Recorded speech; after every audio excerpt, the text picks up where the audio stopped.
Diabetes control नहीं रहता है, क्या समस्या हो सकती है, इसके बारे में थोड़ी जानकारी देता हूँ। काफ़ी सारे लोग जिनको डायबिटीज़ डायग्नोज होता है शुरुआत में 1-2 साल तक, स्पेशली ऐसे लोग जिनकी एज कम रहती है, मतलब थोड़े से यंग रहते हैं, जवान रहते हैं, जैसे कि 35 साल है, 40 साल है, 30 साल है, 45 साल है।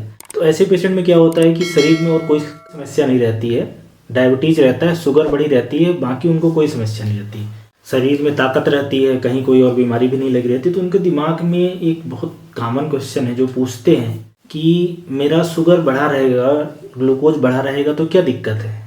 कोई दिक्कत नहीं है, कंट्रोल नहीं है तो क्या फ़र्क पड़ता है मुझे? ये क्वेश्चन रहता है, ऐसा लगता है, इसलिए ना तो वो इलाज कराते हैं ना तो दवा कराते हैं। तो इसी के बारे में आप लोगों को ये जानकारी दे दूं कि ये जो शुगर बढ़ा रहता है डायबिटीज़ के पेशेंट में, आपके शरीर में जब शुगर बढ़ता है तो शुगर जब काफ़ी ज़्यादा बढ़ जाता है, 400-500 हो जाता है, 400, 450-500, तब आपको लक्षण आता है। नहीं तो अगर ये एक थोड़ा सा बढ़ा रहे, 200, 250, 300 हो, तो होता क्या है कि ये तुरंत कोई शरीर पे डैमेज नहीं रहता। आप अगर जवान है तो हो सकता है आपको 5 साल, 10 साल, 15 साल शुगर बढ़ी रहे और आपको कोई खास समस्या ना आए, लेकिन ये क्या होता है कि एक तरीके से धीरे धीरे शरीर को खोखला बनाता है।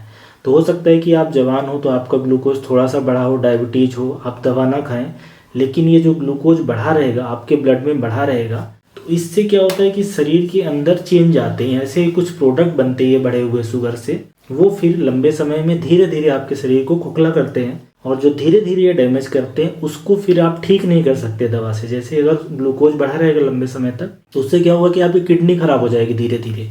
अब वो आपको पता नहीं चलेगी, जब काफ़ी खराब हो जाएगी, 70-80% डैमेज हो जाएगी, तब पता चलेगा, तब आप उसको रिवर्स नहीं कर सकती है। ऐसे ही न्यूरोपैथी हो जाती है, ग्लूकोज बढ़ा रहने से नर्व खराब हो जाती है, फिर उसको हम ठीक नहीं कर सकते। एक बार खराब हो गई, ब्रेन के अंदर या हार्ट के अंदर लकवा मार जाना या हार्ट अटैक आ जाना, क्योंकि जो ग्लूकोज बढ़ा है उसकी वजह से आर्टरी खराब हो गई, जिसमें ब्लड बह रहा है वो खराब हो गई, आपका इम्यून सिस्टम कमज़ोर हो जाएगा, आपको टीबी की बीमारी होने का या इन्फेक्शन होने का खतरा, ये सब बढ़ जाता है। तो कहने का मतलब है कि ग्लूकोज का बढ़े रहने से इमीडिएट असर नहीं दिखता है, लेकिन लंबे समय में शरीर को धीरे धीरे ये खराब करता है। इसलिए आपको हो सकता है कि लक्षण ना हो, अभी आपकी उम्र कम हो या अभी डायग्नोज हुआ है, लेकिन आपको कंट्रोल करके रखना ही है। अपना जो पीपी का शुगर है वो 140 के आसपास, 150 से नीचे रखें, और फास्टिंग को भी ऐसे ही रखना है कि 120-25 के नीचे ही रहे। HbA1c जो होता है,